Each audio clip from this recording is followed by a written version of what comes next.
Hello mister Gopinath. Hi. താനെന്താണോ ഇവിടെ? Minister. Oh I am sorry. തന്റെ ബ്രദറിലോ ആണല്ലോ ഹോം മിനിസ്റ്റർ. എടോ, താൻ ഇവിടെ കളക്ടറായിട്ട് 3 വർഷം തയ്യാറായില്ലേ? ദൂരത്തേക്ക് ഒരു ട്രാൻസ്ഫർ വരും മുമ്പ് ഇവിടെ തന്നെ ട്രൈ ചെയ്തൂടെ ഹോം സെക്രട്ടറി ആയിട്ട്? സത്യത്തിൽ ഞാൻ അതിനുവേണ്ടി തന്നെ വന്നത്, പക്ഷെ അളിയനകത്ത് ഭയങ്കര തിരക്ക്. Anyway okay then, best of luck. Thank you. കഷ്ടം. മണിക്കൂർ 2 ഞാൻ കാത്തു നിൽക്കുന്നത്. എന്തൊരു തിരക്കായിരുന്നളിയാ. കേറിയപ്പോ തന്നെ ഇങ്ങനെ അളിയായി ഫയലിലേ. അളിയനും അച്ചമ്മയ്ക്കും വീട്ടില്. ഇത് ഹോം മിനിസ്റ്ററുടെ ഓഫീസാണ്. Call me sir. അങ്ങനെ വിളിക്കണമെന്ന് ഞാൻ പറയില്ല സർ. എന്തായാലും വിളിച്ചു പോയില്ലേ, ശീലായിക്കോട്ടെ, കണ്ടിന്യൂ ചെയ്തോളൂ. Anything official? No sir. Official meeting with collector scheduled at tomorrow 10:30 AM. Okay, so see you tomorrow. Sir. സാറിന്റെ അമ്മായച്ചനല്ല ഇപ്പൊ മന്ത്രി, അളിയനാ ആള് സ്ട്രൈറ്റാ, വെള്ളച്ചിലൊന്നും നടക്കുകയല്ല. എനിക്കിട്ടും കിട്ടി തട്ട്. വിട്ടോ എന്തൊരു സ്ട്രിക്റ്റ്.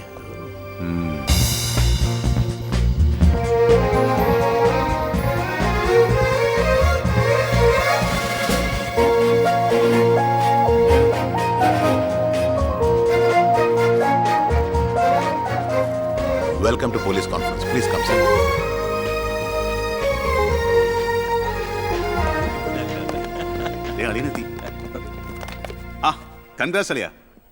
മിസ്റ്റർ DGP, നിങ്ങളുടെ പോലീസ് ഓഫീസേഴ്സ് ഹോം മിനിസ്റ്ററെ കാണുമ്പോൾ എങ്ങനെയാണ് ബിഹേവ് ചെയ്യുന്നത്? Mr. Harshan, don't you know as per protocol you have to salute your superiors? Salute the Home Minister. Sir. That's it. Keep it up.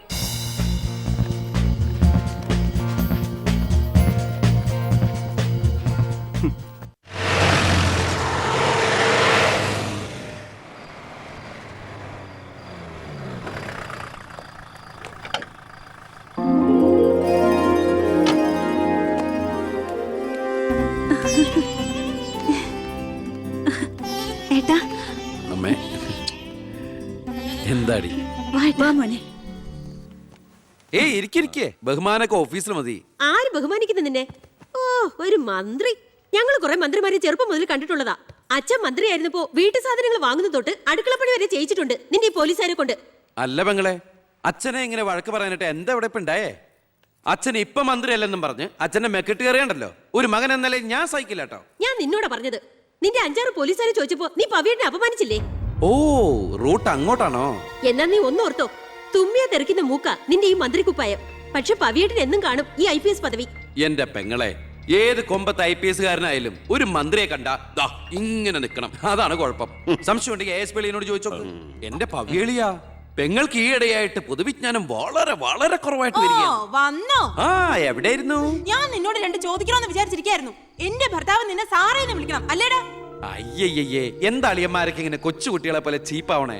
ഇതൊക്കെ വീട്ടിൽ വന്ന ഭാര്യമാരോട് പറഞ്ഞ അതിന്റെ മോശം നിങ്ങൾക്കല്ലേ അളിയന്മാരെ? എന്താ ASP ളിയാ?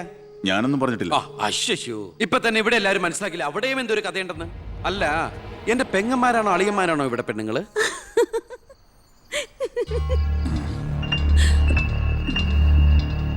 അച്ഛാ, അച്ഛനെങ്കിലും ഒന്ന് പറഞ്ഞു കൊടുത്തൂടെ കുട്ടികൾക്ക് ഓഫീസ് വേറെ വീട് വേറെ എന്ന്? എന്നെ മന്ത്രി കസേരയിൽ എഴുതിപ്പിച്ചു വിട്ട എന്നോട് മിണ്ടാൻ വരണ്ട. ഞാനല്ലോ എഴുന്നേപ്പിച്ചു വിട്ടത്, ജനങ്ങളല്ലേ. അച്ഛൻ ഇനിയെങ്കിലും മനസ്സിലാക്കണം, പൊതുജനം കഴുതയല്ലെന്ന്. അതെങ്ങനെയുണ്ട് അളിയന്മാരെ? എല്ലാരും പോവാണോ? നീ ഉച്ചയ്ക്ക് ഊണ് കഴിക്കാൻ വരുമെന്ന് കരുതി നിനക്ക് ഇഷ്ടപ്പെട്ട പാൽപ്പായസം വരെ ഞാൻ ഉണ്ടാക്കി. അമ്മയ്ക്ക് അറിഞ്ഞൂടെ അമ്മേ മന്ത്രിമാരുടെ തിരക്കൊക്കെ? നീ ഇരിക്കെ. അതെ, ഇവിടെ ഇരുന്നാൽ എനിക്ക് ഇങ്ങോട്ട് ഇറങ്ങൂല്ല അമ്മേ. ഇനി ഞാൻ ഇന്ത്യൻ പ്രധാനമന്ത്രി ആയാലും എനിക്ക് അടുക്കളയിൽ ഇരുന്നാലും ഇറങ്ങും. അതിന്റെ സ്വാദം വേറെ തന്നെയാ. അമ്മ ഇങ്ങോട്ട് വന്നേ. ഇവന്റെ ഒരു കാര്യം. അതെ, ഇവിടെ എല്ലാവരും ചേർന്ന് ഏട്ടനെ പുഴുങ്ങി തിന്നാൻ നോക്കി നിൽക്കായിരുന്നു. എല്ലാം വാല് മടക്കിയത് കണ്ടില്ലേ? കാലക്കേട്ട കലക്കണുണ്ട്. ഈ കഞ്ഞിയില് പയറും ചമ്മന്തിയൊക്കെ കൂടിയിട്ട് കൈയിട്ട് ഇങ്ങനെ കലക്കി എന്തോ സാധനം അറിയോ? കുറച്ച് വേണം. മീനു, വേറെ കഞ്ഞി വിളിക്കുന്നു.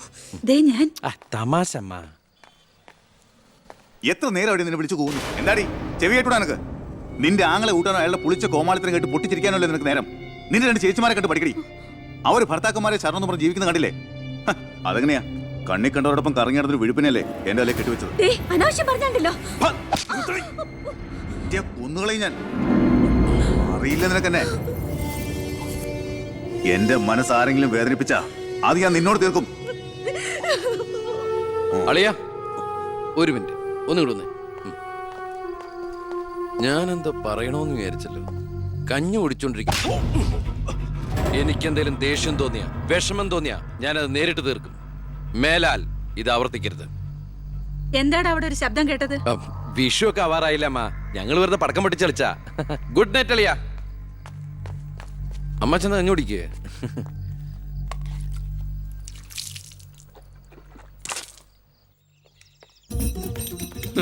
പത്രം വായിച്ചില്ലയോ? പുതിയ ആഭ്യന്തരമന്ത്രിയുടെ കൽപ്പന. വയറ് കുറയ്ക്കാൻ പോലീസുകാർ രാവിലെ ഓടണമെന്ന്. ഞാൻ പണ്ടേ ഓടാറുണ്ട്. എന്റെ കർത്താവേ, കുതിരയ്ക്ക് വെച്ച കഴുതയ്ക്കും ഉണ്ടോ? എന്റെ ഈശോയെ, ഞാൻ സാറിനല്ല ഉദ്ദേശിച്ചത്. ആ ഓ, നല്ല മസില. അളിയ ഒരു മിനിറ്റ്. അയ്യോ അതിനല്ല, എന്ത് ചെയ്യാനാ?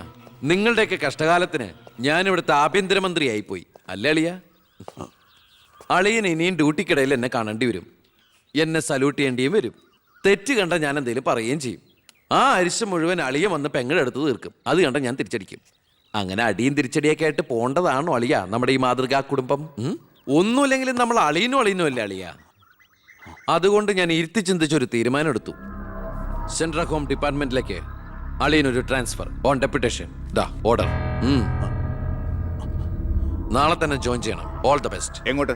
ബീഹാറിലേക്ക്. ബീഹാറിലേക്കോ? ബീഹാർ ബെസ്റ്റ് സ്ഥലമാണ് അളിയ. നോ, എനിക്ക് പറ്റില്ല. നിനക്കെന്നെ ശരിക്കും അറിയില്ല. എന്താ അളിയ ഇങ്ങനെ ചില തെണ്ടി പിള്ളേരെ പോലെ? ഇത് ഗവൺമെന്റ് ഓർഡർ അല്ലേ? അത് ഹോം മിനിസ്റ്റർ നേരിട്ട് തരുന്നത്. അനുസരിച്ചേ പറ്റൂ. എന്താ ഇവിടെ? ASP അളിയനെ മന്ത്രി അളിയൻ ബീഹാറിലോട്ട് തട്ടി. മന്ത്രിയുടെ ഭരണപരിഷ്കാരങ്ങൾ കുടുംബത്തും. ബീഹാറിലേക്കോ? ബീഹാർ ബെസ്റ്റ് സ്ഥലമാണമ്മേ. അല്ല, ഈ ബീഹാർ എന്ന് പറയുമ്പോ എടി ബീഹാർ ഗംഭീര സ്ഥല. നീ വിഷമിക്കണ്ട, നീ പതുക്കെ പോയാ മതി. പേടിക്കാനൊന്നുമില്ല സാറേ. അവിടെ ചെന്ന് ലല്ലു പ്രസാദുമായി ഒരു ടൈപ്പ് ഉണ്ടാക്കിയാൽ കുശാലല്ലേ കുശാൽ. അയ്യോ ചേടാ, കുടുംബത്തൊരു മന്ത്രി ഉണ്ടായാൽ അതുകൊണ്ട് ഗുണം ഉണ്ടാകേണ്ടത് കുടുംബക്കാർ. ഇതിപ്പോ അളിയന് വേണോ ഗുണം? അളിയന് ഈ ചിറാപ്പുഞ്ചി എങ്ങനെയാ? ചിറാപ്പുഞ്ചി? ആ ചിറാപ്പുഞ്ചി ബെസ്റ്റ് സ്ഥലമാണ് അളിയ. അവിടെ IAS കാർക്ക് എന്താ ഡിമാൻഡ് എന്നറിയോ? നമുക്കൊരു കൈ നോക്കിയാലോ? നീ ബ്രേക്ക്ഫാസ്റ്റ് അമ്മ പേടിച്ചു പോയോ? നമുക്ക് അച്ഛനെ നാഗാലാൻഡിലേക്ക് തട്ടിയാലോ? പോടാ അവിടുന്ന്. ഏ?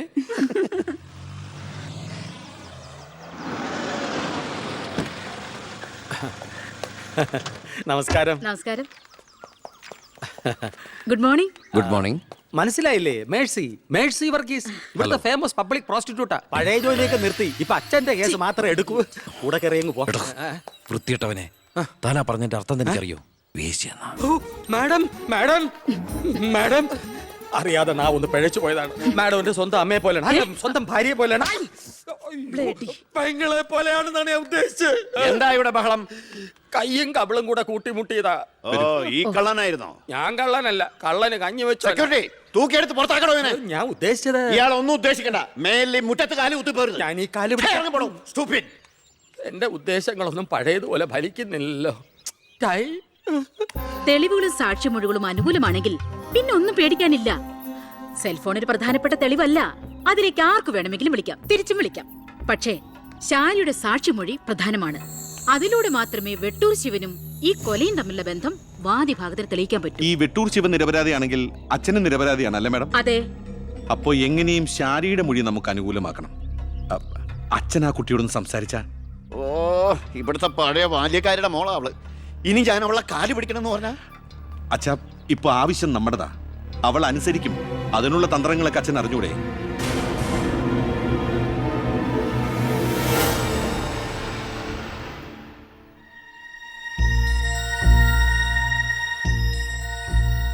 കുറെ നാളായി ഞാൻ വിചാരിക്കുന്നു ഇങ്ങോട്ടൊക്കെ ഒന്ന് ഇറങ്ങണം എന്ന്. സത്യം പറഞ്ഞ സമയം കിട്ടാറില്ല. അല്ല, ഇവളെങ്ങനെ നിർത്തിയാ മതിയോ? കെട്ടിച്ചുവിടണ്ടേ? അതിന് കല്യാണ ചെലവൊക്കെ ഞാൻ ഏറ്റവും പറ്റിയ പയ്യനെയും കണ്ടെത്താം. നമുക്കിത് ഗംഭീരമാക്കണം, ഒരു ഉത്സവം പോലെ. ഗോപാലപിള്ള സാറിനെ എനിക്ക് മറക്കാൻ പറ്റുമോ? എന്നെ രാഷ്ട്രീയത്തിലേക്ക് കൈപിടിച്ച് കയറ്റിയ രാഷ്ട്രീയ ഗുരുവാണ് നിന്റെ മുത്തച്ഛൻ. മരിക്കാൻ കിടക്കുമ്പോ ഞാൻ അദ്ദേഹത്തിന് കൊടുത്ത വാക്കാ, ഈ കുടുംബം അനാഥാകില്ലെന്ന്. എന്നാ ഞാൻ ഇറങ്ങട്ടെ. ഞാൻ എന്തോ മറന്നല്ലോ.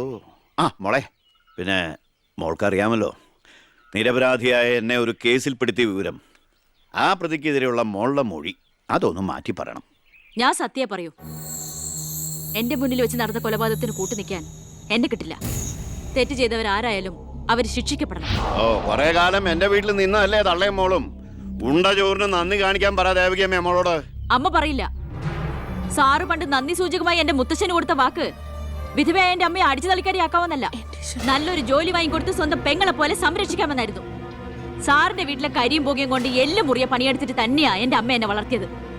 ഒരു വലിയ കരിയുടെ കൂലിക്കണക്ക് പറഞ്ഞാ കുറെ കാശ് ഇങ്ങോട്ട് തരാനുണ്ടാവും. ഞാഞ്ഞൂളിനും പത്തി കൊള്ളാം. നീയൊക്കെ മാനം മര്യാദയായിട്ട് ജീവിക്കുന്ന എനിക്കൊന്ന് കാണണം.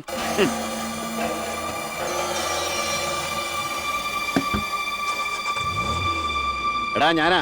എന്താ അച്ഛാ? ഏയ് നടക്കില്ലടാ. ഇന്ന് അച്ഛൻ അവളുടെ അടുത്ത് പോയി, നാളെ അവൾ അച്ഛൻ്റെ അടുത്ത് വരണം. അച്ഛൻ സമാധാനമായിട്ടിരിക്കുക, ബാക്കിയൊക്കെ ഞാൻ നോക്കിക്കോളാം.